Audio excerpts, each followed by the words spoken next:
A lot of baseball to talk about, a lot of FAAB pickups to talk about, and I've barely started breathing again from the Warriors game. But we'll hit it all. All coming back in the RotoWire Fantasy Baseball Podcast.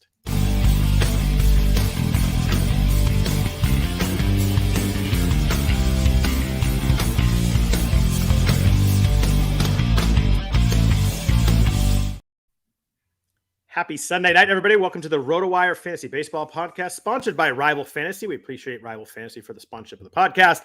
I am Scott Jenstad, joined as always on Sunday nights by Jeff Erickson, here to talk a lot of baseball. Jeff, how are you this Sunday evening, April 23rd? I'm good. Busy weekend. They're always busy weekends, and I'd have it no other way. But, a busier FAAB period than I thought it would be. I thought it'd be pretty quiet. We were talking about that right before starting. Yeah. That a little bit more active and a little bit more activity than I expected. I was and a little bit more like contested bids than I thought I'd have.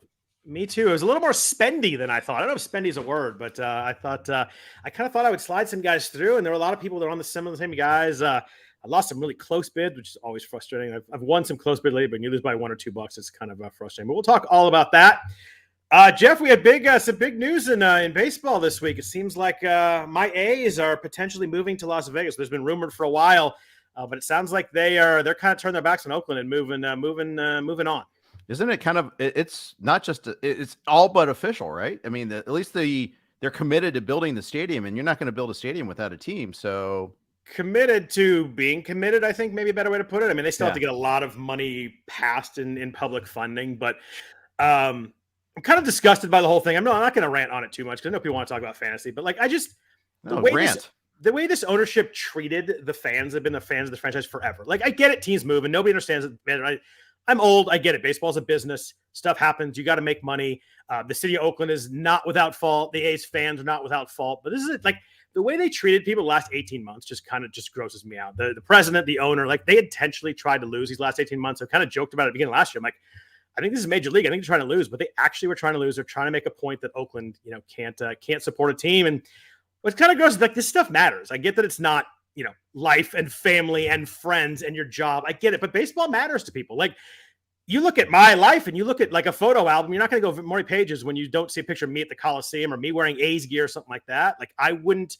I met my wife as a result of the Oakland A's. Like maybe we meet in another world in a different way, but like that matters. Obviously, my life is significantly improved based on that fact. So like I just get like.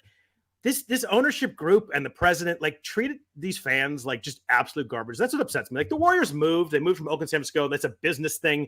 But like they didn't actually try and lose when they left. Like their last game in Oracle was a finals game. Like they were still trying to like do stuff for the fans, and they felt bad for the others. They did stuff for the Oakland. Like they had the last year, they had the Oakland jerseys and like had a lot of stuff. But man, this ownership group just treated everybody like absolute garbage. Treated the city of Oakland like garbage. Like the way they told the mayor was just disgusting. Like it was like, we're dealing. Oh, by the way, I'm making a phone call. We're done. It's just like the whole thing's gross. And I hate to say it, Jeff, but if it all goes through, it looks like it's going to. I'm fully out. I'm on the market for a new team. I kind of thought, what's going to happen if they move? Will I go forward? I'm fully out. The only way I'm back in is if Fisher can't get it done in Vegas, sells the team to somebody else. But I'm out on a Fisher-led team with any move to Vegas. So I'm a free agent. So I agree with everything you said, except A's fans have no. They're not to blame at all for this. I mean, not one single iota to blame. There are seasons where they didn't show up well, but the stadium is a dump. Like it's not a fun place to go often. It's a fun place to go every once in a while, but they didn't put money into the stadium either. Never. That's the thing. They didn't try. This whole thing, the game is rigged. It's like The Wire. The game is rigged here. This is straight out of the Jeffrey Loria playbook. Spoil the market, say that Oakland can't support a team, and it's a self-fulfilling prophecy. And then it just ruins the market. Montreal never got a franchise back. Montreal's an amazing city, and they would go nuts for a winner. And, instead they were in this concrete dump, and they didn't try. And the thing, same thing here. They tore the team down 18 months ago. This team was a contender. Yeah. At the end of the 2020 season, they lost money in the short term. Boo freaking you. They lost money. They're that's part of the risk. We're just we need to be guaranteed a profit. We need the cities and municipalities bend over backwards, pay $500 million when that needs to be going to other viable city functions. I mean, I'm as big a sports fan as it comes. And when you see all this corporate welfare for stadiums all the time, it drives me up a wall, especially when you move a team and just kill a market in the process there. I'm I'm referencing the Warriors because they obviously said the same thing, but like they built their building on private financing. That was all paid for. There's some benefits in there, but they put the money in, and I just like the A's thing. Like they had the stadium in Howard Terminal, and then they just kept wanting more. They kept wanting more. The restaurants, and they wanted all the land, and it's just constant. It made me think that like they never were acting in good faith. So yeah, it was funny. We talked about it, and I wasn't totally sure how I'd react, but the way it worked out, I'm out. I'm done. Not only am I out, I'll root against them. Yeah, this is like the Colts leaving Baltimore in the dead of the night. Yeah, it's exactly like that, except they haven't physically moved yet. They announced the thing at midnight Pacific time, or the news broke midnight. They didn't announce it. That the story leaked at midnight. And Pacific by the way, time. They leaked it at night on Wednesday night or whatever it was. The whole thing is just. It's handled so badly, and they just act like people don't matter, and this stuff doesn't matter. And I get that I'm a huge sports fan; it matters more to me than 99% of people out there. But it's a lot of life stuff that goes on. I have friends that I met at the Coliseum. I have friends that are friends because of A's fans. Like our friend Nick Sackett, who plays in the NFBC. Like we knew each other from A's stuff way before this. Like stuff matters. The sense of community and stuff, and they just ripped it away. And it's gross. I hope if they move, I hope they never ever win. Yeah, I don't blame you. And then, by the way, this won't happen until 2027. So where the hell do they play in the AAA stadium in Vegas? Like I don't even know where they go. Or do they stay in Oakland and have this weird like cohabitation after the divorce? You can't. Like their lease is through 2024, so there's no way that they're past that. If I'm Oakland, I'm like I put the locks on the gate and be like, dude, find somewhere else. Yeah. One more thing, at least for me. Lease. Yeah. MLB is complicit in this too. They had a deal done to get something done in San Jose, and they blocked it, saying it's Giants territory. Yep. The Bay Area is plenty big enough to support two teams. Yep. But after that, it was clear like this was set. I mean, they had and the thing is like they pretended to be negotiating with the city. They just cleared this environmental hurdle for the one construction site. Oh, by the way, we did this. Oh, it was always something. People are always like, oh, you're building a new stadium. I'm like, dude, when I see a shovel like in the ground, I'll believe that. I never believe them.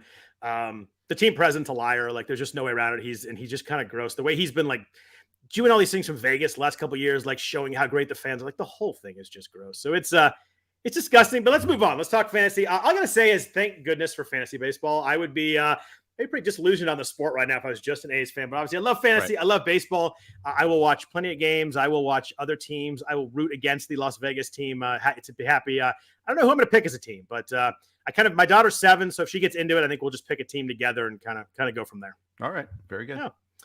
Speaking of teams we didn't expect, Jeff, I was looking at standings today. It's too early in the year to really care, but Jeff, the Pirates are 16-7. What the heck's going on here?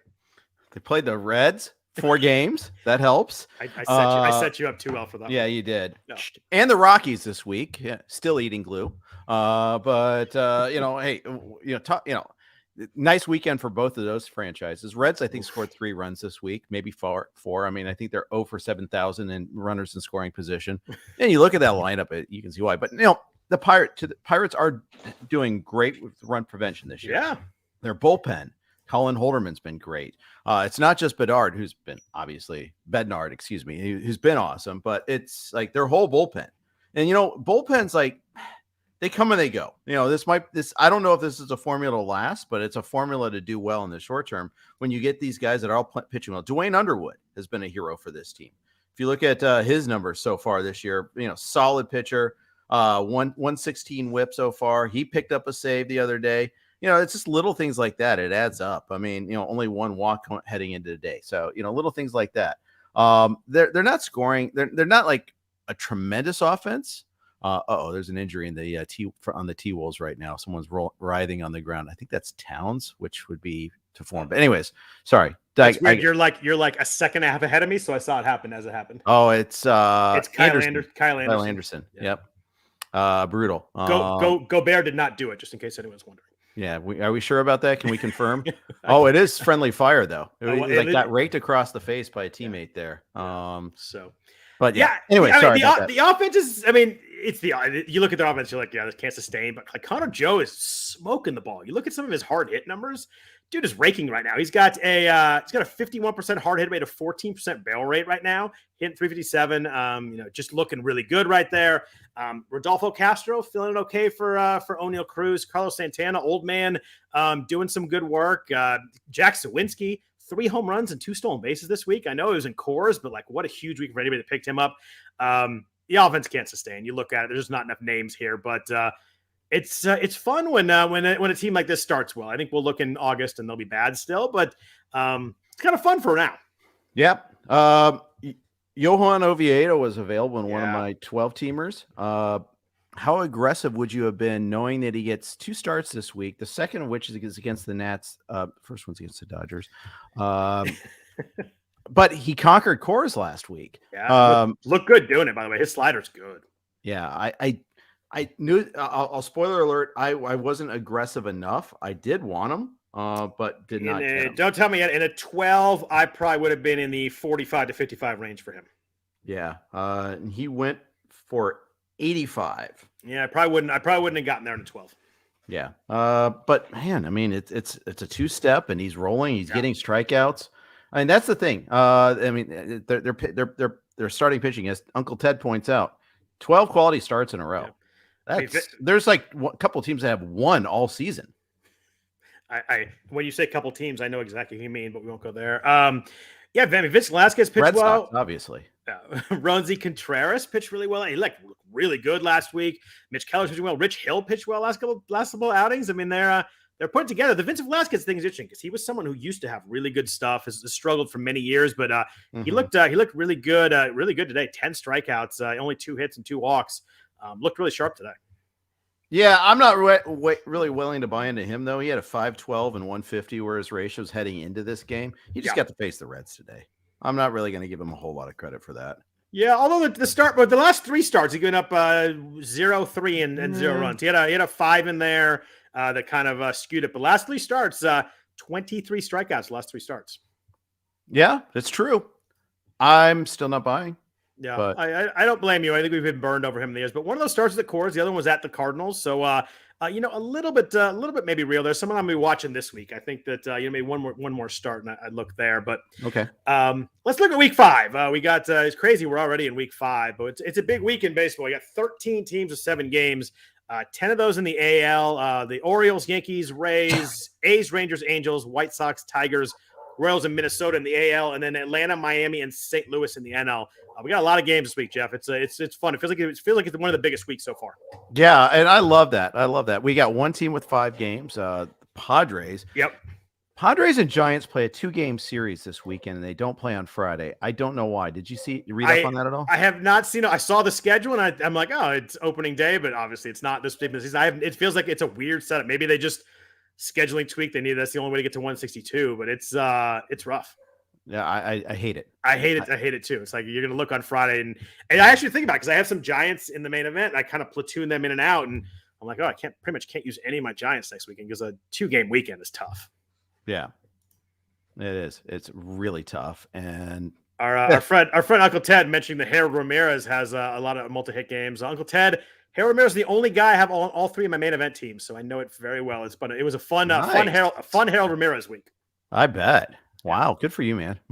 My 3 across is Joey Meneses, who got his first home run today. Yeah, this hit week. 4 hits the day after. Yes, he'll come around. I think so. I hope so. A lot of cold weather. That's what we're going to blame it on. There you go. With so many games, we do have some teams with some really good offensive weeks. If you're looking to pick up some hitters, the Twins are a really good setup this week. They have 7 home games, 3 against the Yankees. A little tough there, although they miss Garrett Cole, which always helps there. And then they get 4 against Kansas City, and that is obviously a fantastic match. You gotta love facing them. Greinke, Lyles, Keller, and Brady Singer. That's fireworks right there. Yep. Jorge Polanco was available in one of our leagues. In your main event. Wow. The Vegas main. We need him. We really need him. Our offense sucks on ice. I don't even know if how one does that, but it's bad. It's really bad. Went for 247. I didn't get him. Story of my season so far. What I was going to say, 247 is more than I would probably been in the 150 to 170 range. What were you guys at? I think we were like 139 or something like that, which is still not enough. Actually, I can tell you because PT has that MyFab results thing. While you're doing that, I don't necessarily love Polanco, but man, middle infield is an absolute disaster with all the injuries. But I needed a middle infielder in 2 different main events, and I literally could not find guys to bid on. It was really tough out there. Yeah. Our offense is really bad. It's just And the thing is, we're lacking stolen bases in this one league in particular. Lost Garrett Mitchell for the season. Lost Michael Harris a week into the season. He keeps getting delayed coming back. Yep. Yeah. Hey, when we, this is a bit, we cover a lot of topics in this podcast. When someone says no love for Nico Hoerner, hey, you guys, we love him. That's great. It's just we're talking free agents right now. We're talking schedules. Not only that, he's on the list of players I have to talk about at the end. That's, that's pretty amazing. Patience there. Heart Foundation is reading my notes. That's pretty good. Gary. So, well, the definition on your camera must be really good. It is. It's solid. Some other good offense this week. The Diamondbacks only have 3 games. We talked about the Twins facing the Royals. The Diamondbacks get the Royals, and they get 3 at Coors. That's a really nice week. Mm-hmm. Jeff, this Diamondbacks offense is tough. They got a lot of moving parts. As someone who accidentally ended up with Jake McCarthy in the main event, he's not even playing against righties. Accidentally, you spoke him into existence. I did. I didn't want him, and then 40 picks after ADP. I'm like, oh, I need steals, and if nothing else, he'll run, right? Jeff, he's not even playing against righties. No. He has started off horribly. Yeah, he has. He homered today. He did. So maybe McCarthy will come around. I do have him in a main event where, I was a little light on speed. He was a little after ADP, and I went after him, and not liking it. Not liking it a lot. Pavin Smith is playing in his place a lot. Yeah, 24% hard hit rate. He's hitting 150, 1 home run, 3 RBIs. He does have 2 stolen bases. I think the biggest concern for me is the playing time. I think they have so many guys there that can kind of cycle in and out that he's definitely not going to play against lefties now. Like, that's gone. And when you start sitting against righties, I can't drop him yet. He was too much stolen base upside to drop him yet, but there's just a lot of guys playing there. Alec Thomas is playing better than him. You mentioned Pavin Smith. It's, someone mentioned in the chat, Lourdes Gurriel, although he's a righty, so, maybe the platoon doesn't work as much, but enough guys are playing well there. They just don't need him right now, and it's pretty easy to play him twice a week, and that's unusable for us. Yeah, and, I wrote about the Diamondbacks outfield in like January, how it was going to be crowded. I assumed Pavin Smith would be out, but that's the thing. When it's crowded, you need to get off to a good start. You do. It really matters. It's crazy. We're like, 20 games doesn't matter, but when there's playing time issues, 20 games matters.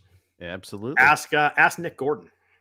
Oh, I cut him last week. Thank God. I cut him this week. I think his bat. The craziest thing about his season is he has a strikeout rate under 9% right now. Like, right. He hasn't strikeout at all, but his BABIP is 114. He makes the weakest contact in baseball, apparently. You and I both were on him. He was go get this guy type of guy. I hate that. It's one thing when he stinks for your own team, but when you also give people the advice to go get him and it goes like this, I feel horrible. I feel like I'm leading people astray. At least I'm like tasting my own medicine there. He legit had some good contract metrics last year. And, maybe it's just a really slow start, but again, it's such a slow start. He has no home runs and no RBIs and no steals. Like, it's a dead zero start. And it matters here because the Twins aren't playing him. Yeah. And the only reason they sent, Julien down instead of him is because Julien had an option and Gordon doesn't. Right. They're not really ready yet to cut bait on him, but right. I thought it was interesting. Eduardo Julien batted third one day and it was in the minors the next. That's clearly an options-based thing and not necessarily a merit. I hate that, by the way, but I understand you can't just cut everybody. I don't think they were quite at the Madison Bumgarner level of DFA with Gordon, but 2 weeks they might be. That felt like a DFA out of spite. I didn't see any of the comments. That was a beautiful DFA, by the way. It was. I mean, it was an immediate after that. He's chirping on the mound at hitters that when was he's getting so insane against Contreras. Because he swung too hard. Like, it was so ridiculous. Like, I get there's times you get mad about stuff. And he's done that like 7 times though. It's crazy. And finally, the act wore too thin. It was finally like, you're not good enough to pull this off. Yeah, it's I saw a quote that some batting coach or some hitting coach said they kind of prep for Bumgarner like they do for position players pitching because it's so slow and so different that you have to kind of have a different mindset than you do with facing normal major league pitchers. Wow. Yeah. I was watching Rockies Phillies, and it was the Rockies broadcast. It was Thursday, I think it was, because it was like 4 games on, so I was kind of forced to watch some of that. Right. And the Rockies color guy, and I hate to throw anybody under the bus because broadcasting is hard, but he's like, well, you could give veteran leadership, all these young guys on a roster. Anybody would want to have that sort of veteran leadership. And I think he was talking about the Rock. It'd be good, maybe good for the Rockies. I'm like, A, you've seen him pitch lately, right? B, How do we know? Just because he's old, he's going to give leadership? He doesn't strike me as a guy that's going to be nurturing to young guys. See, I'm pretty sure he's not nurturing to young guys. Yeah. I'll go ahead and take that stand. I'm pretty sure he's not someone that's like, spending a bunch of time with the young dudes in the bullpen. Like he doesn't come across that way at all. Here's how to be salty.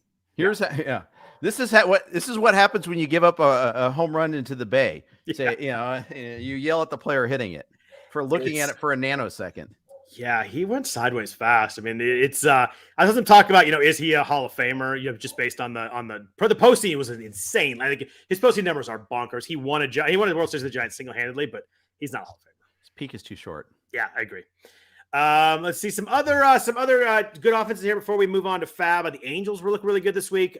4 against the aforementioned. I don't know. I guess we're still calling the Oakland Athletics, but I mean the pitching is horrible. You mentioned the bullpen's horrible. The starters are horrendous. Their team ERA is like 2 runs higher than anybody else. Then 3 at Milwaukee's a really nice setup. The Orioles are nice this week. 3 against Boston. 4 at Detroit. There's a lot of fun offense this week. We should have a lot of runs. We've obviously seen a pretty good offensive scoring environment. So many 7-game weeks. It's going to be a pretty wild week of stats, I think.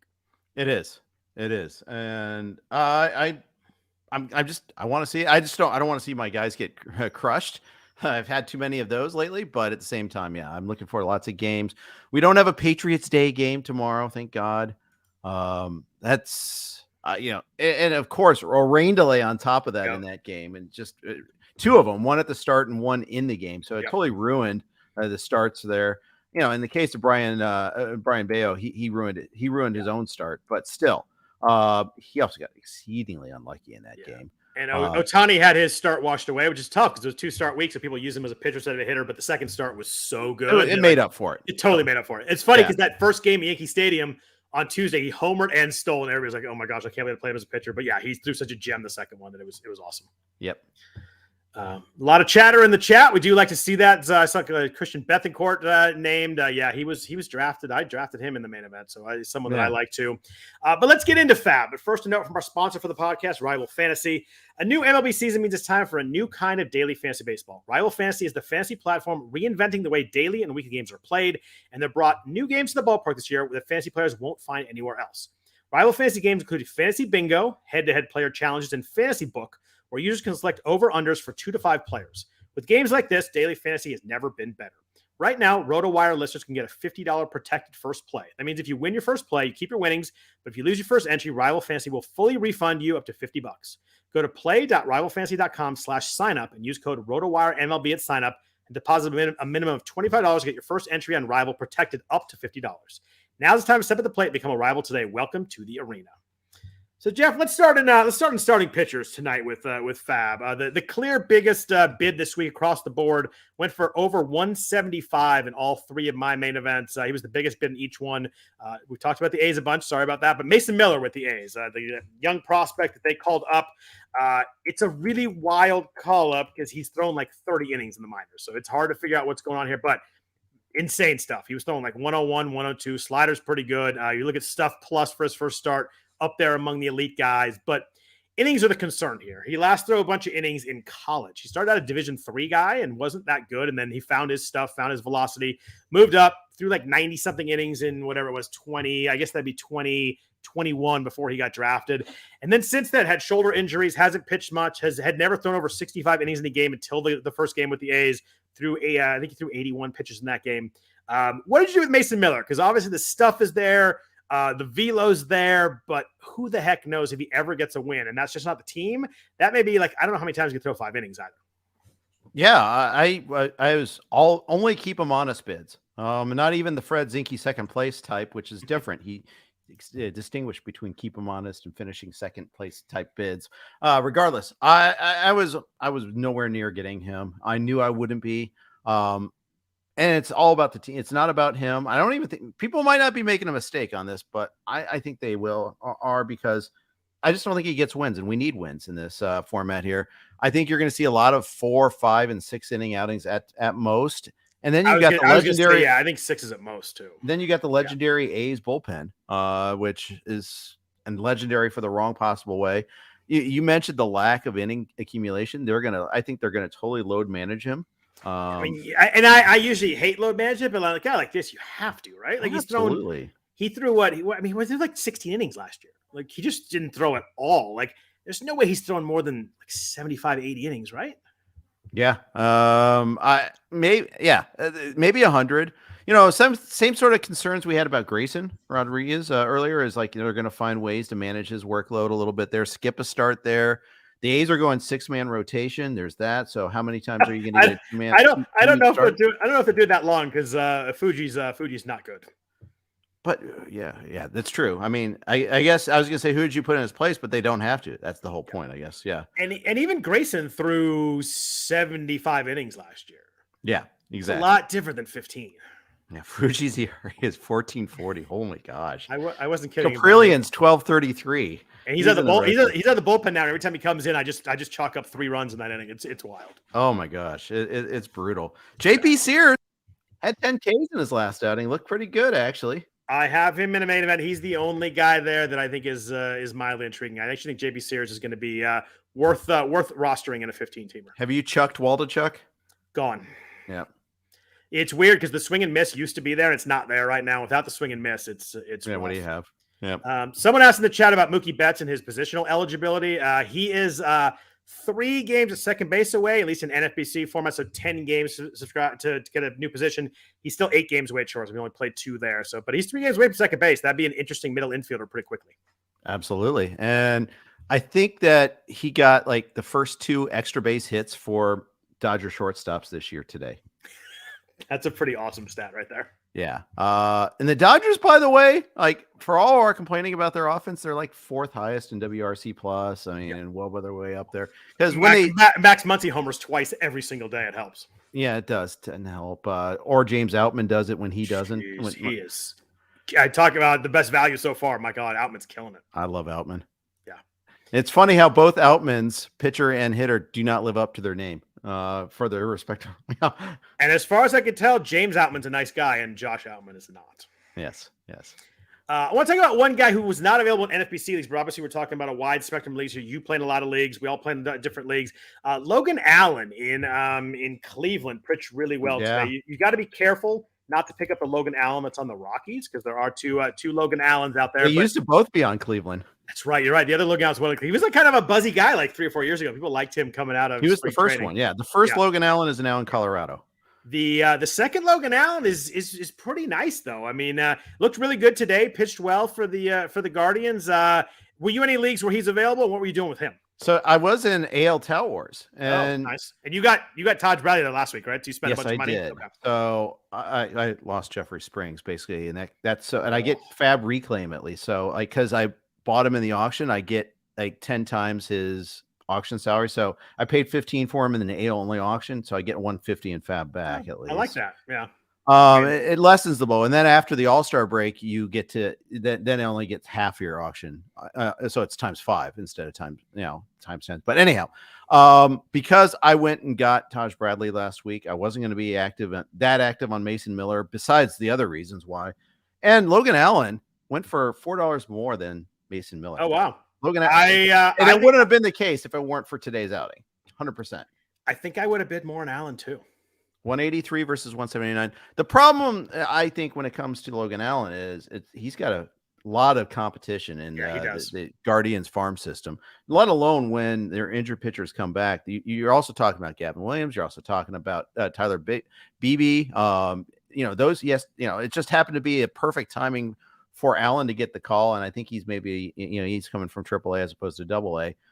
But he earned at least maybe another start. We'll see. Battenfield's still on the team, and he's getting 2 starts, I think, this week.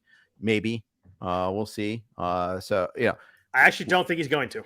Yeah, you don't think he don't think he'll get the second one? I think Quantrill is now officially pitching Monday. Okay. Yeah, you know what? You're right. You're 100% right. But then it's 2 weeks. It's in next week that's actually a big downgrade, actually. I don't know actually. The second start was at Boston, right? Yeah, and now if he goes 2 starts next week, Battenfield would get at Yankee Stadium and then versus Minnesota, at Boston, at Yankee Stadium. Actually, not as you wouldn't think. Oh, Yankees, got to avoid the Yankees. I don't know. I think I'd rather avoid the Red Sox, to be honest. Can I just take neither on that one? Well, yeah, sure. Yeah. I think I would. I think I would have had Colorado, Boston, then New York, Minnesota. Yeah, well, I'd agree with you on that for sure. But at least the Minnesota game is in Cleveland. When I want home starts for Cleveland pitchers all the time. Agreed there too. So what else did you do with starters? We've kind of those are the top names. Obviously, Allen was not available in all leagues, but Mason Miller was. Like I said, he went for 176, 177, and like 205 in mine. I was with you in the keep him honest bid, but I was in the if I slide him through and he goes really cheap and nobody wants him in my league, kind of keep it honest. So I was not really that close. But who else did you look at? Johnny Brito bounced back with the Yankees. Ross Stripling is back in the Giants division. Joey Lucchesi pitched well for the Mets this week. We talked about Velasquez and Sears. Like, what else are you doing? Because I kind of felt like it was kind of a glut of kind of medium guys, other than the top two. My Vegas main, Drew Smiley, was available. Nice. I didn't get him. I went 29 on him, didn't get him. Went 17 on Lucchesi, that didn't get him. I knew I probably could have been a little bit more aggressive on that, but so be it. Mason Miller, we bid on. Velasquez, we threw a buck at. Uris Familia, a buck at. I know not starter, but I'm just looking at my pitching waterfall. And I know you like it when I say that, so that's why I said it. I do. And then we ended up with Jose Budo for one start for a buck. So we'll see. So the Mets have to call him up though, right? Like he got sent down, so they have to put someone on the IL to call him back up, right? Right. And so I mean, he's listed as a confirmed starter for Tuesday against Washington, though. They actually confirmed that? Okay. No, at least not on our projected pitchers grid, unless I need to update that. But he was optioned down. You're right.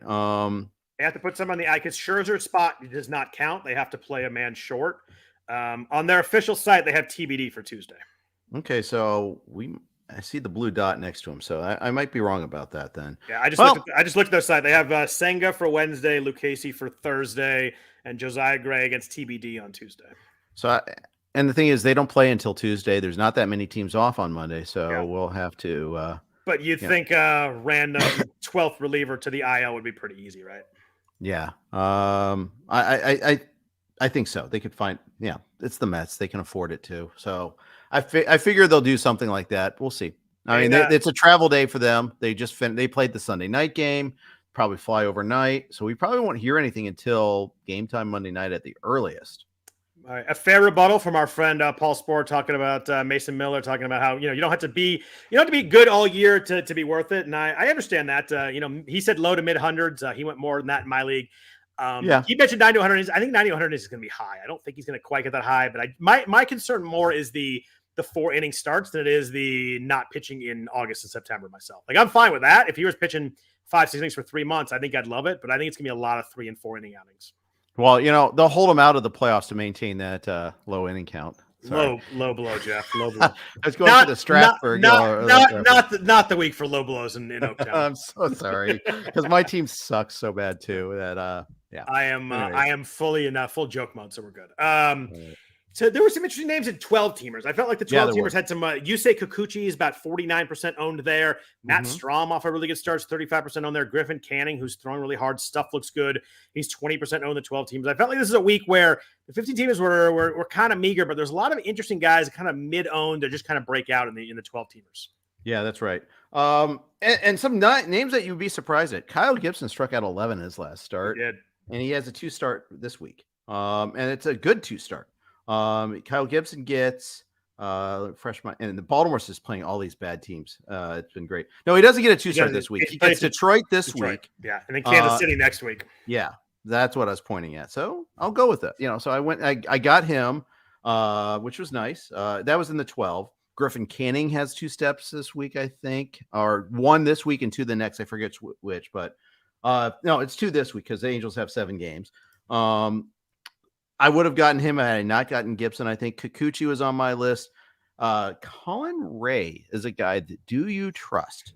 Because he gets 2 starts this week, and the first one's sweet. So I had a hard time. I only put like $5 down, and it was like well down on my list. But he gets Detroit in Milwaukee first, and then a home start against the Angels to finish the week. The matchups are nice. Scares the heck of me. He doesn't strike guys out. I think he's usable in a 15-teamer just because of the matchups. But I just hate guys who don't strike guys out. Like if I'm going to get a bad start, I hope he strikes some guys out also. And he's never done that across his career. Even when he pitched 100 innings in 2016, was he? I assume he was overseas in the meantime. Sure. He was in the majors from 2016 to 2020. Let's go with that. I don't know. Sorry, I can look it up while we're talking, but no, I'm looking. He was in the Japanese league those years. Okay. So what? Yeah, that's what I figured. I mean, and you get that gap there. It's either injury or, that long of a gap. It's usually overseas. Yeah, I'm trying to look. It's on Baseball Reference. They have him as Japanese league. I can't tell exact years there. I could probably look at it though. But yeah.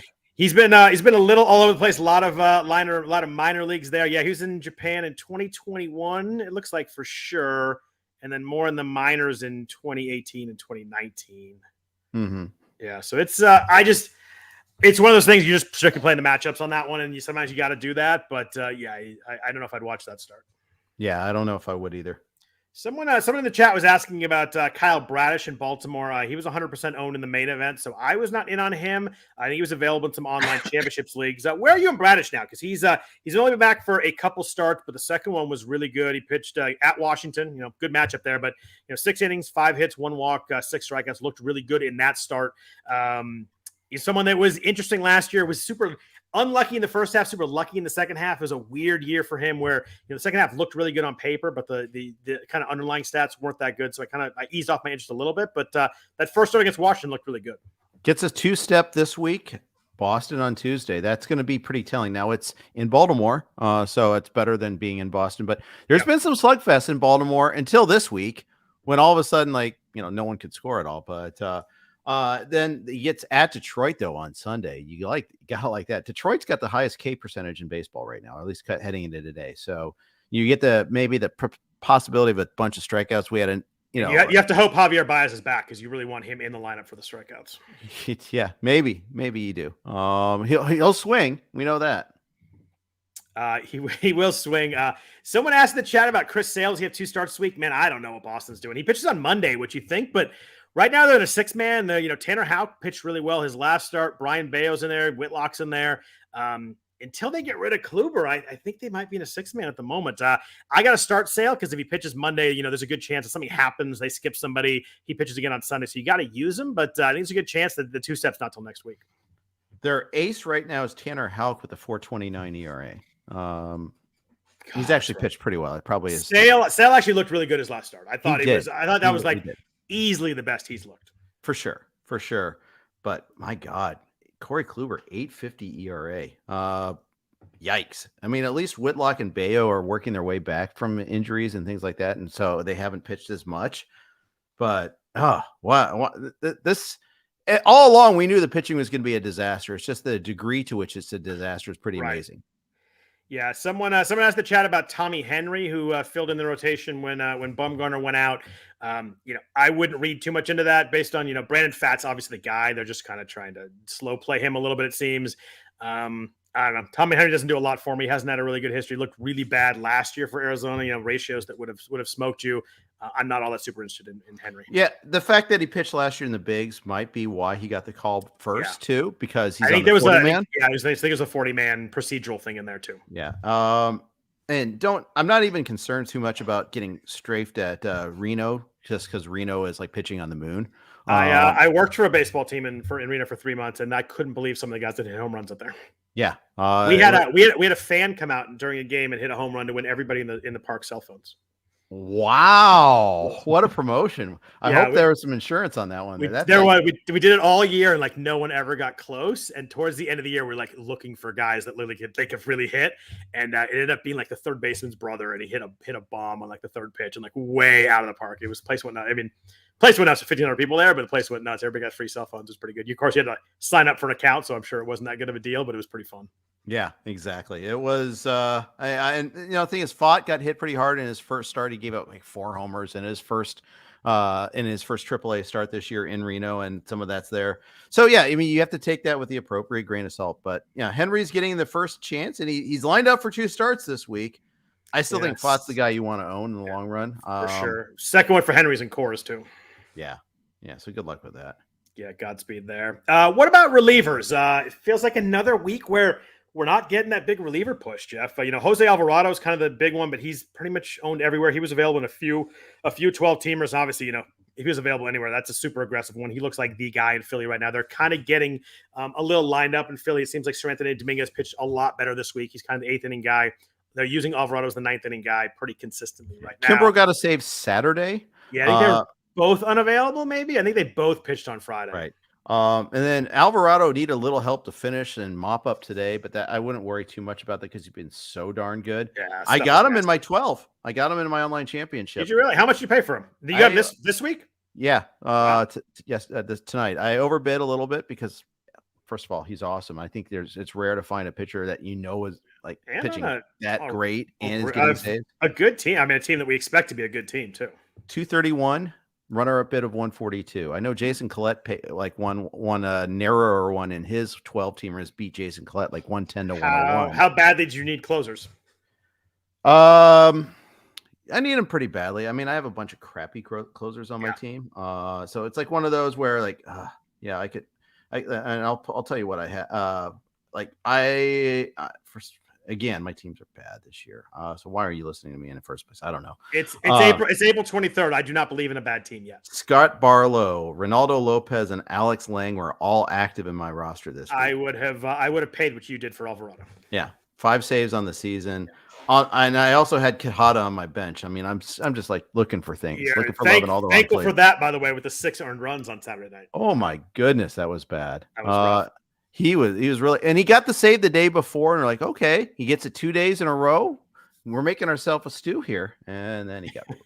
I got that reference. I like it. Yeah, our friend Peter Shanky asked, "Are you releasing Sir Anthony Dominguez?" In a 12-teamer, I am. In a 15-teamer, I'm holding on right now. Do you agree? You think I'm off there? I think you're right. And I wouldn't even get that upset if you dropped him in a 15. Yeah, I thought about it last week. I think I got a couple bids in. We're like, if I get a guy I want, I'll do it. But I actually used him this week. He pitched. He looked a lot better this week. I was hoping, and he actually snuck in a win, so it worked. A little bit lucky there, but I like how they use him. I like how he looked his last 3 outings. Yeah, for sure. And Alvarado is not a beacon of health, so I don't think he's that far away from maybe saving some games. But he keeps pitching well. I wouldn't mind having the backup to Alvarado there. And he's got the right hand advantage over Alvarado too. Yeah. Oh, they have Gregory Soto there. It helps a little bit because they got another lefty. But good question. Folds in right nicely here. Matt Leahy's asking, who do you think is next man up for the Cubs? Boxberger got hit yesterday, and Michael Fulmer pretty much got hit all week long. Yeah, it was a rough week for Fulmer. All along, like Sarah Sanchez, I had her on the RotoWire podcast preseason, and she goes, there's not going to be one guy, and that's come to fruition.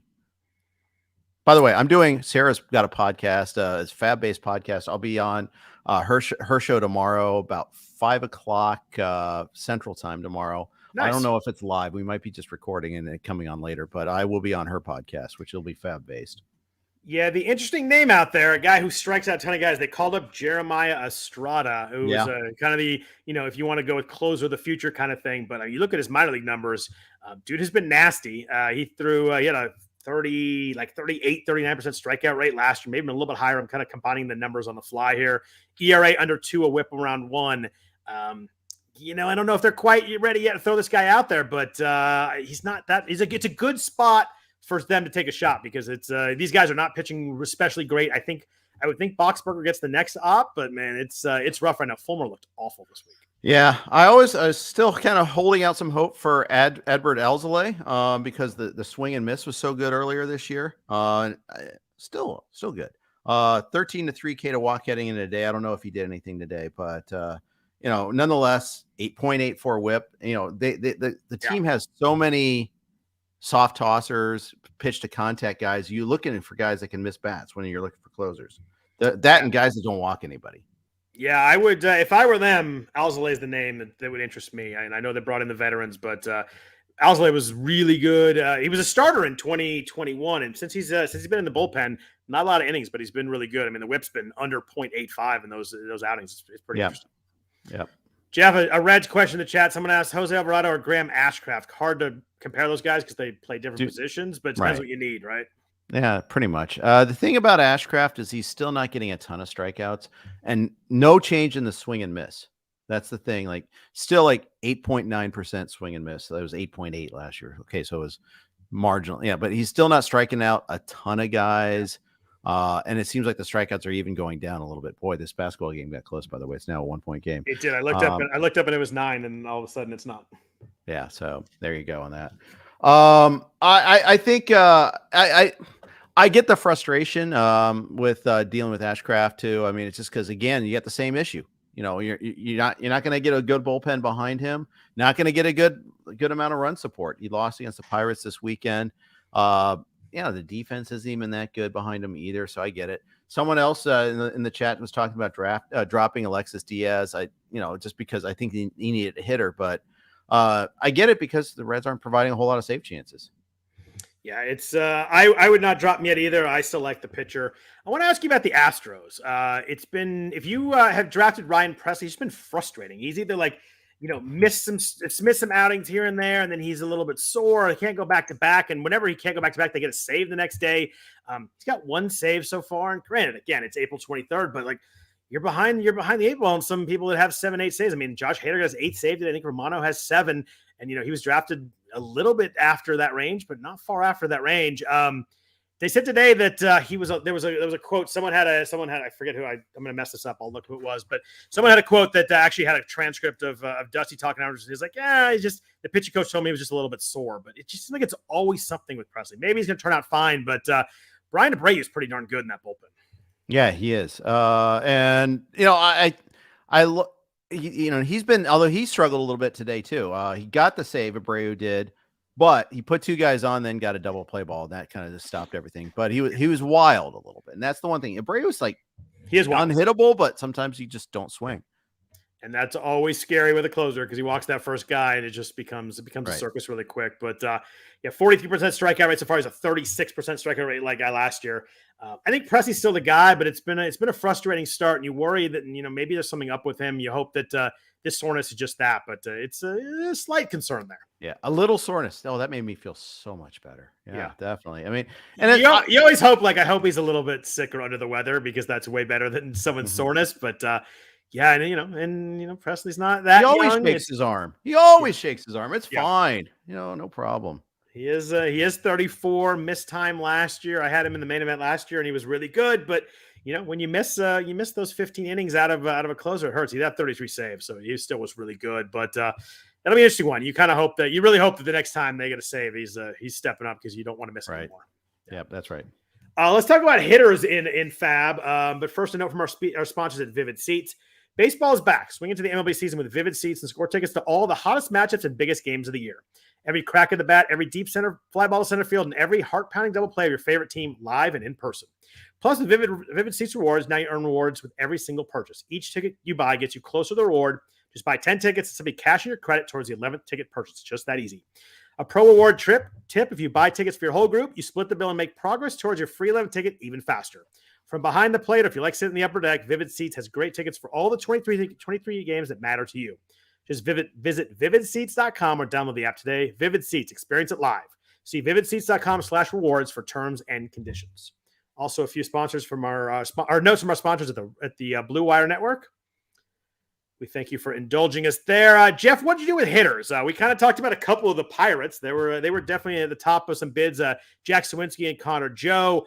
We've got some Jordan Diaz getting called up for the A's, playing a bunch of second base. What were you doing with hitters this week? I found hitters to be not an overly interesting spot. I think Jarren Duran was probably the biggest bid in most of my leagues. So it's funny you asked that because in one league, Jorge Polanco was available. I did not get him. I was aggressive, but not nearly aggressive enough. Went 139. He was in the 200s. But I did get Jarren Duran in 2 of my 3 onlines. I mean, in 2 of my 3 main events. And how much you pay for Duran? Because I was surprised by his prices. Maybe I was just the one that was off. I think it's just because there's just a lack of inventory out there. But I lost Garrett Mitchell for the season. So and I have Michael Harris just taking forever to come back from a day-to-day back injury. What were Duran's prices? 57 to 49 and one of them. And then the other one where we were a little less desperate, we bid 39 to 11. So reasonable prices, I think. I had a 25, a 67, and a 123. Yeah, so he was all over the map. Yeah, I was kind of in the mid-20s, and I thought I had a good chance for him there, but I was definitely way off. I need some steals, and that's the one thing that he's fast. He's playing a lot. He had 2 more hits today. I think that's a pretty nice ad for someone who's playing a lot right now in a pretty good offense. Oh, and I actually got him in Scarf too. And I bid more there because I had a need and hadn't spent as much FAAB money there. So I went 137 and beat second place bid was 87. So I personally was all over the map there. You really were, but I mean it's an interesting point though, because every league gets a little bit different how much you need or want him, and that goes with that. Oh my God, the Timberwolves just turned the ball over in a tie game, didn't get a shot off. That's horrible. They're lucky that Jokic only made one free throw too. So on a kind of a ticky tack call, but anyways, tie game, you have to get a shot. Yeah. Oh, I agree. The third main event, the one where I didn't get Duran, I got Joey Gallo, who was activated this week after an IL stint. And that's a thing, you know what, and that one, I understand the risks involved, but I think he's one of the big beneficiaries to the shift limitations, the new rules and all that. I think as it heats up in Minnesota, that's going to be a ballpark you want. So we won that bid 139 to 122. Finally, we were able to drop Scott McGuff, the crime puppy. I thankfully dropped him too without looking, and today affected it. But can you tell me what Joey Gallo's hard hit rate was coming into today? No, I cannot. Give me a ballpark extreme guess. A ballpark extreme guess. I'll say 60%. 85%. Wow, I couldn't even go high enough there. 35% bail rate. Like the strikeouts are always insane, although they're down from last year. I mean, you're gonna get home runs. But God, if he hits 225, like that probably works, right? Yeah. And the playing time is there. They just Alex Kirilloff had 2 home runs today, and they said that after his rehab outing, they're going to probably just start him out back in AAA. So it doesn't even sound like he's going to get the call up right away. Yeah. Well, they just sent down Eduardo Julian. I mean, there's got to be, and we mentioned Polanco coming back. Yep. Something's got to give. It really is a commitment to Nick Gordon a little bit longer. I think, that's one of those things where you can, that's one of those things where you can just find the situation. Sorry, I was getting distracted because the cat was being a pain in the butt. I was trying to get someone to get her out of the room. But anyhow, I thought you were pointing at Jokic. Yeah, no. See, he got fouled. No, we have a mutual friend who looks like Nikola Jokic. It freaks me out every time. Really? Our friend, our friend, version. I hope our friend Mike Quackenbush. Oh. Yeah, Quack. Oh, yeah, Quack kind of does. Yeah, I can see it. Very Jokic-like. My wife gets excited every time Jokic talks, and then she gets excited for that. But what did you do with that in New York with Oswald Peraza? How do you feel about his playing time? I was in on him because middles was just dry. I actually got outbid, but Peraza's obviously a huge prospect. He's playing a bunch right now. Josh Donaldson's not coming back anytime soon. He had a setback in his rehab assignment. I think we're looking at weeks on Donaldson, and who the heck knows if he ever really fully comes back. But Peraza had 20 home runs last year, 35 stolen bases. How do you think the playing time works out with him in New York? Because that's obviously really confusing. Yeah, I'll show you. I'll tell you how confusing it is. I saw him picked up in some leagues, and I saw him dropped in others. It's always when you know that people can't figure out a guy right there. Right. I think he's a good player, but I can't figure out the playing time right now either. But it's a known issue. Like looking into this whole season, you knew that this was going to be tricky. Yeah, I actually really like Peraza the player a ton. So I was in on him because I just kind of hope it just kind of works itself out. Aaron Hicks is pretty much done there. Like they're not even playing him anymore. And every time he gets near the plate, they just start booing him. So I think that experiment's totally done. Kind of Falefa's bad. It's not, Franchi Cordero got hot, Willie Calhoun, but there's playing time there.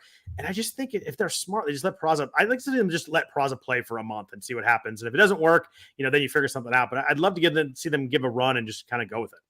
Yeah. I'll say this: Volpe is playing well right now. He's finally warming up. Leading off has served him well. Still hitting a lot of fly balls, but that's just kind of his profile. He had a nice Yankee Stadium homer. I think Yankee Stadium's going to help him a lot as a fly ball. He had a nice one to right field, but at 9 stolen bases already, and everybody likes him. I think that the leadoff move has definitely sparked him a little bit. Yeah, he's never been like a hitter for average. He's an OBP guy. And OBP plus stolen bases, and he's getting the stolen bases all the time too. If he plays good defense, they're going to be fine just leaving him there. And unfortunately, like Peraza might even be a better defender for all we know, but I don't know that for sure. I really like Peraza. I think I would just love to see him let him play because I think he'll be really good. You see Judge's quote on Volpe when they're asking about his stolen bases? No.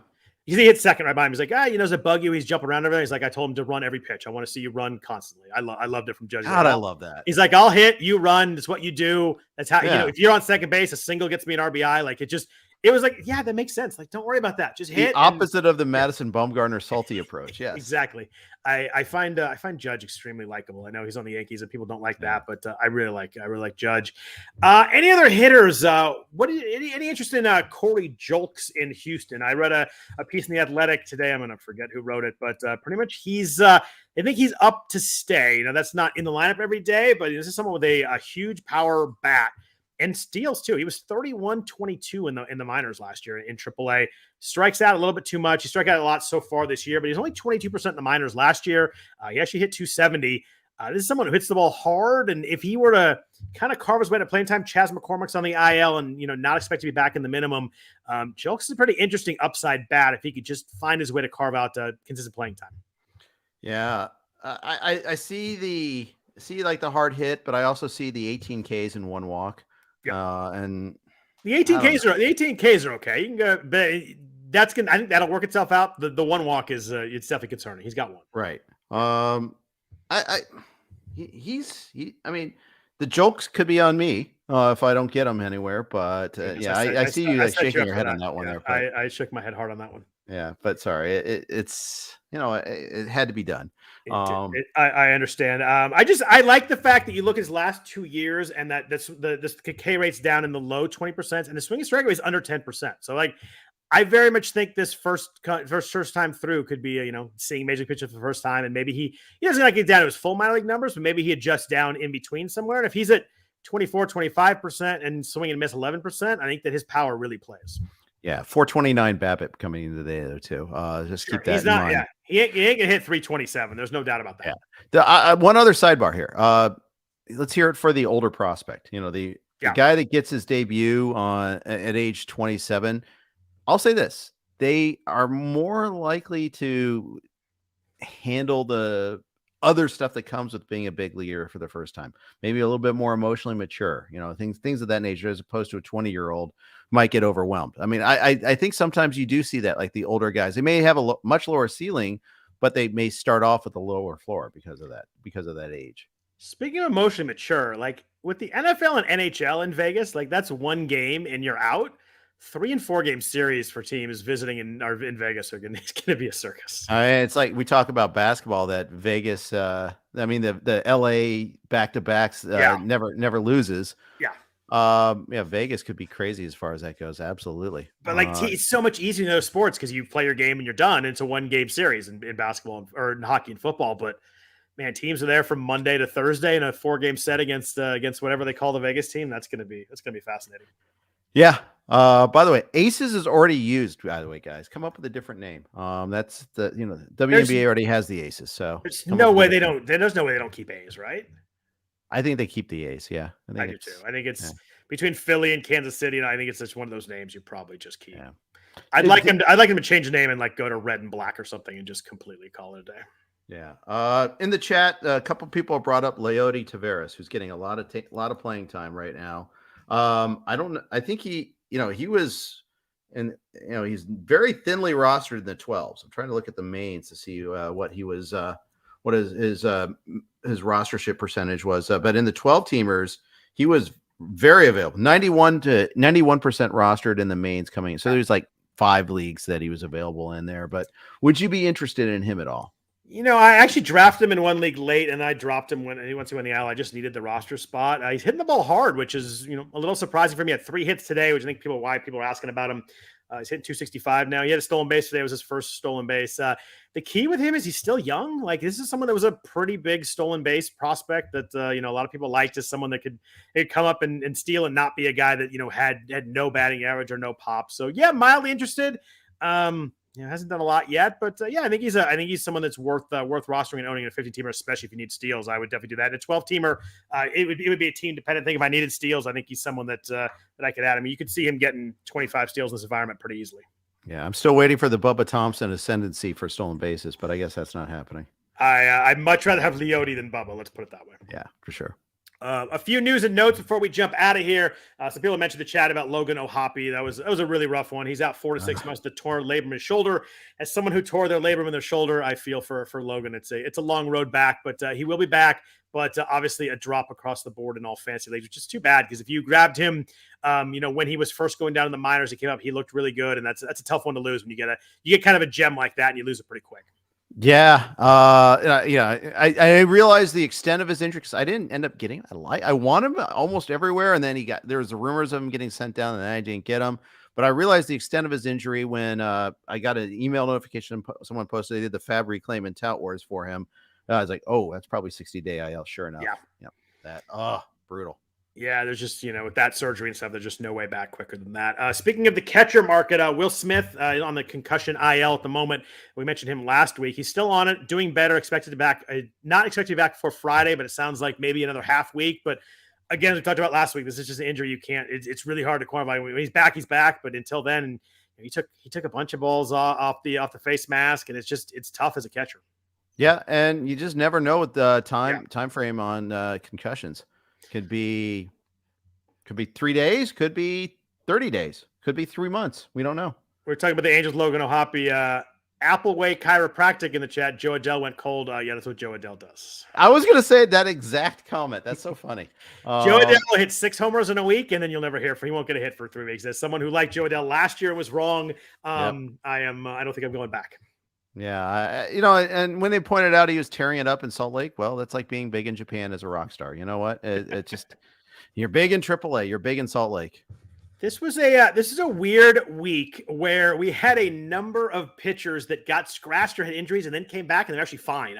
Corbin Burns had it earlier in the week. Jacob DeGrom had it, and then Sandy Alcantara was scratched Saturday with bicep tendonitis. You're always like, oh boy, that's just bad. Yeah. It just started on Wednesday. It's at Atlanta, which is tough, but obviously you're starting him there.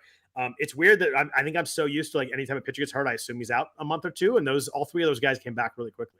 Yeah, they did. Hunter Green too, off the comebacker, off the tibia and all that. The one thing is with in the case of Sandy, it was super cold in Cleveland this weekend. Remember, they got weathered out on Friday. Yep. It's going to start the first game of a doubleheader on Saturday. Maybe it's just like, okay, let's use an ounce of precaution here. Give them a couple extra days too, but we'll see. I mean, we also thought that in some other cases that it's an innocuous little injury. I think like Woodruff. It was like, he just didn't respond well, but right. It's examples like that. I just never actually believe it. Yeah, exactly. How hard do you think the Nuggets owner is rooting for the Timberwolves so we can get a home date for Game 5? I didn't think about that. It's like $3 million extra per game in the first round. I did not realize that. I think though, if you have championship aspirations, you want that rest time. You're not losing the series. You want one more home date, right? I don't know. Philly seemed to just take care of business even without Embiid. It was like the rest time was more important. I just always wonder if an owner is like, yeah, let's get the rest, or an owner's like, yeah, give me one more date. We'll be good.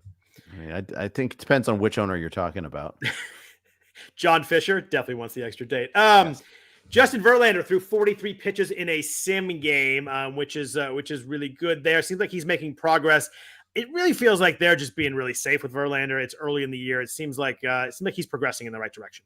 Yeah, despite so many things going wrong, I'm impressed with their patience on this. Me too.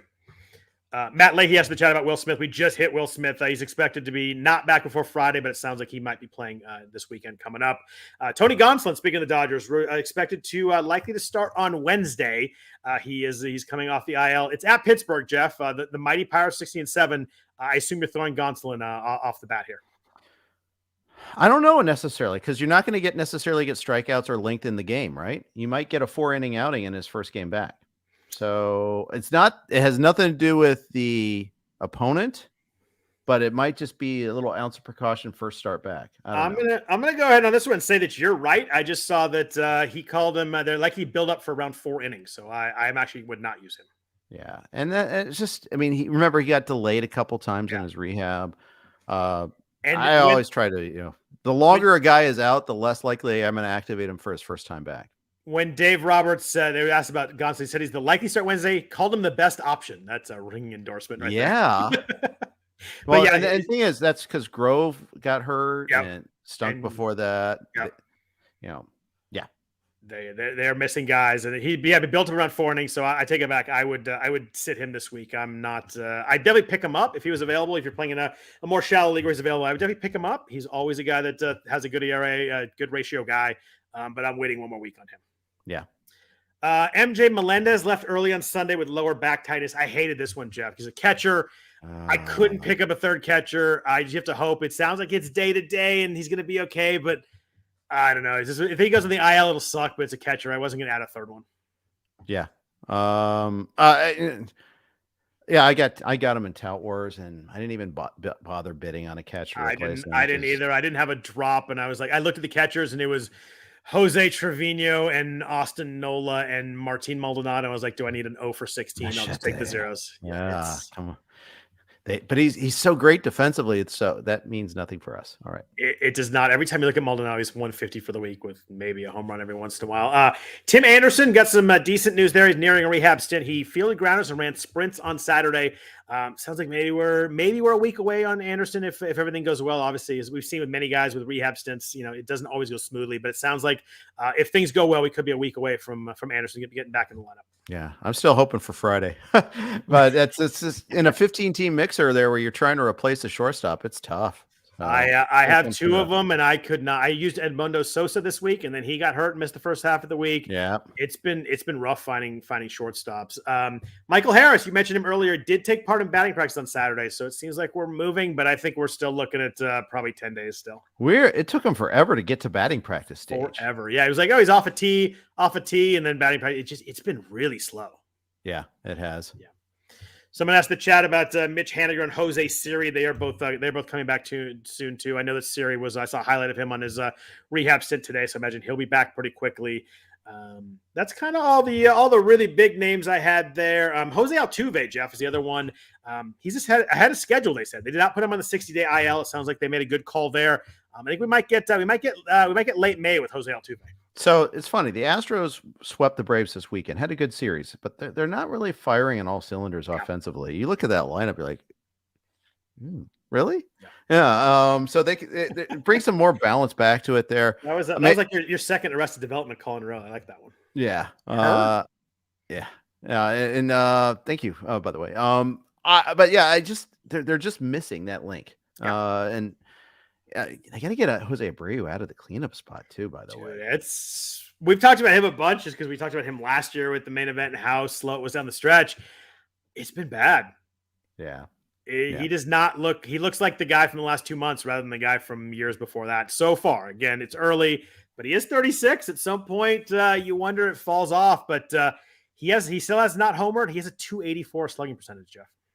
That's suboptimal. Crawford boxes aren't saving him. No, his WRC plus right now is 61. That's bad. That's bad. It's bad. He was 137. On a scale is 100 is average, by the way, guys. Yeah, he was 137 last year and has never been under 100 his entire career. He's 61 right now. Yeah, not good. Not good at all. Yeah, it's pretty rough right now. Anybody else you want to talk about, Jeff? Anybody else on your mind? What do you think about Eduardo Rodriguez? He has been dealing through a one hitter today over 7 innings. Do you think that Erod is back in our lives here? I hesitate to issue an opinion on Erod lest I incur the bad will of certain Twitter denizens. That's true. If you say anything good, the rest of the season is your fault. Yeah. But he sure is pitching well. I mean, I mean, he's been a good pitcher in the past, right? I still don't know everything that happened last year. Yeah, it was a weird year. But I mean, he was a good pitcher at times on the Red Sox. I mean, I think he could be an asset. We'll see what happens in Detroit when the weather warms up. But it's a good park for him to be in too. So it is. And that's 3 good outings in a row too. He struck out 10 the outing before that. There's been a couple of questions in the chat about Josh Lowe, the Tampa Bay version. It is low. Brandon is low. He's low. Had a really good start to the year so far, hitting 345, 4 home runs, 4 steals. This is someone that was a huge prospect last year. He had a lot of big bids, and then he really disappointed in the majors last year. Hit 221, only 2 homers and 3 steals across about 200 plate appearances. Struck out a ton, both in the minors and the majors last year. Weirdly enough, his strikeout rate in the minors last year was 33%. Strikeout in the majors, 33%. 15% so far this year. It's weird. He's not hitting anything hard, but he's not striking out. He looks like a different guy, but it's worked so far. Yeah, he contributed to the Rays' home run streak in the 9th inning of their 1 loss to the Reds. Longest ever to start a season, right? 22 games in a row. Yeah, and they didn't go crazy today, but they're still undefeated at home. Are they really? Wow. Yeah. Toronto beat him 2 out of 3, but that was in Rogers Center, right? Yeah. Yep. And then the Reds are responsible for their only other loss. Look at your Reds making names and look at us influencing leagues. Yeah. The situation with Tampa though is like when Siri comes back, like that outfield is insanely crowded. You've got a Rosarena who's going to play every day. You've got Harold Ramirez who's hitting like 370. You got Lowe who's been really good. You got Manny Margot there. You got Luke Raley there who I think homered yesterday. I think homered today. Homered today. There you go. When you get Siri back, we might get back to the platooning Rays pretty quickly, which gets frustrating for us fantasy players. I think the only 3 players that are going to play every day for the Rays, 4 now. 4 out of 9 is not bad. Actually. Are you counting Yandy? You got to count Yandy, right? Yeah, Yandy Diaz, Rosarena, and then the middle infielders. Franco and Brandon Lau. Yeah. Everybody else is platoon happy, and even Lau is going to sit against select lefties sometimes. Harold Ramirez, 5 home runs, hitting 373, Jeff. So good this year. Do not platoon my dude. Yeah. They're going to, though. But they have to. Because everybody's got to play, and platooning works, too. We get frustrated with it, but in real life, it works. I know. I think sometimes teams do it too quickly, but the way the Rays do it obviously works. Taylor Walls has actually he's a really good glove, too, so he's going to play in there in the mix. So they're going to have to play a lot of guys. It's going to be a little frustrating, but I think that at least Josh Lowe, who the original question was about, at least he's on the strong side of the platoon, so that's helps. Whenever there's righties out there, Lowe's going to play. You're going to sit against some lefties, but that might actually help your batting average a little bit. I think that him sitting against lefties is not going to kill you. I think he's going to still be pretty usable. Here's how good the Rays are doing. Bethancourt, their starting catcher, nominal starting catcher. It's kind of a split, but he's slugging over 600 right now. I like Bethancourt. I do too. Barrel last year was 12%. He was on the A's for a while last year, and then he went to the Rays. 44% hard hit last year. Right now, he's at 64.5% hard hit and a 19% barrel rate. Like the guy can legit hit right now, and he was kind of buzzy when he first got called up in Atlanta, and then kind of disappeared for a while. But dude hits the ball hard. I think that as a catcher too, you could do a lot worse than Bethancourt. I, for one, am shocked that the Rays have found someone that was an underappreciated asset in one organization and made him better in theirs. And it's not just the A's; he was a Padre too before that. So, hey, it's not just an A's thing in this point.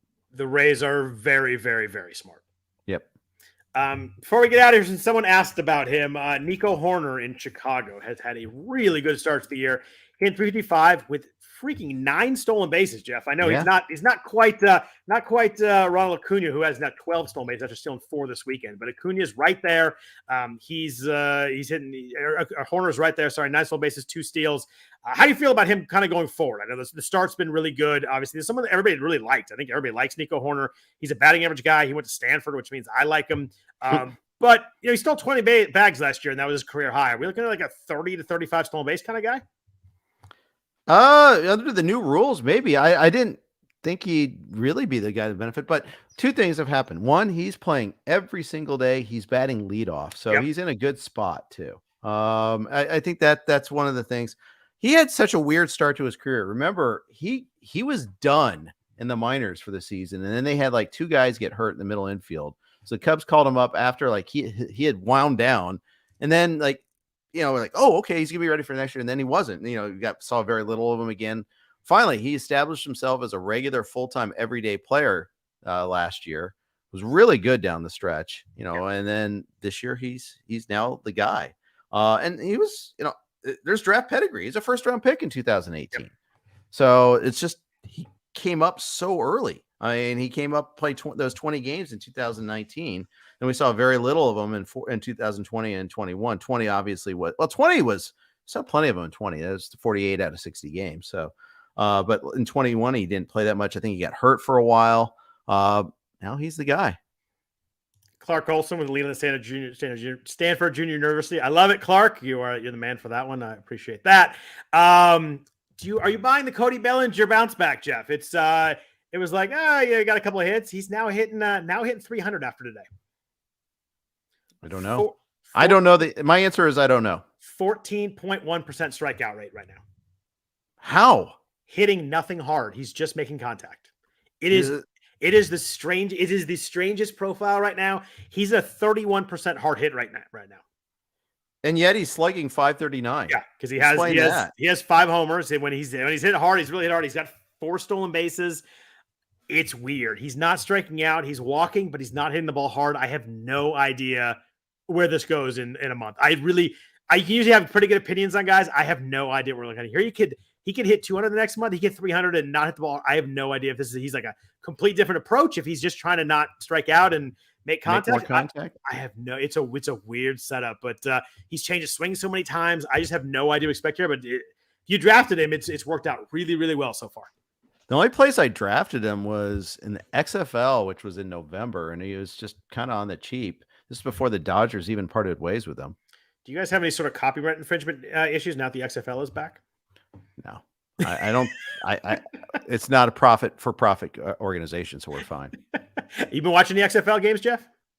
What do you think, Scott? I think definitely not.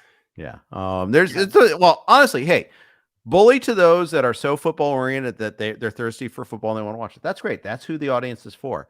There's so much else on my plate right now that I just don't. I'm already kind of over draft talk too. Yeah, well, it's gonna reach its crescendo this week. You know what? I used to be a little resentful for the draft talk taking up like live baseball, but then 2020 happened and the draft was like a panacea. And I love the NFL. So I mean, I want to see what my Bengals are gonna do. I love the NFL too, but I find like the first 2 hours of the draft on Thursday interesting, but then Friday and Saturday beyond boring on TV. Yeah, I have to wait till the very end of the first round, so there's that, which I kind of like. I gotta wait till the end of the third round. Well, yeah, that's another story there. Yeah. We'll have to talk about the Niners quarterback at some other point because we're already an hour and 15 in. But it is a fascinating situation. It is just fascinating. Yeah, we'll see if the draft resolves any of that. They make any sort of deal or trade, but they're probably the best team in football, player 2 through 53. Yeah, it's just player 1. It's just player 1 matters a little bit. And the funny thing is, they've whiffed on first round picks too. It's crazy. Yeah, they have. They draft really well in the mid rounds. Yeah, indeed. But yeah, so cool. Well, thanks everyone for listening to the RotoWire Fantasy Baseball Podcast, sponsored by Rival Fantasy. We appreciate them for that. You want to follow Jeff on Twitter? He's at Jeff_Erickson. I am at Scott Jenstad. Jeff, we might have a fill-in guest next week. Is that right? Did I do the dates right? You did. I will be in beautiful, bucolic Wichita, Kansas. So I will be here. I will have a surprise guest that night talking baseball, maybe about the same time on Sunday night. So safe travels to Jeff, and we will be back at you next Sunday. Hope everybody has a really good fantasy week, a really good real life week, and take care. Peace.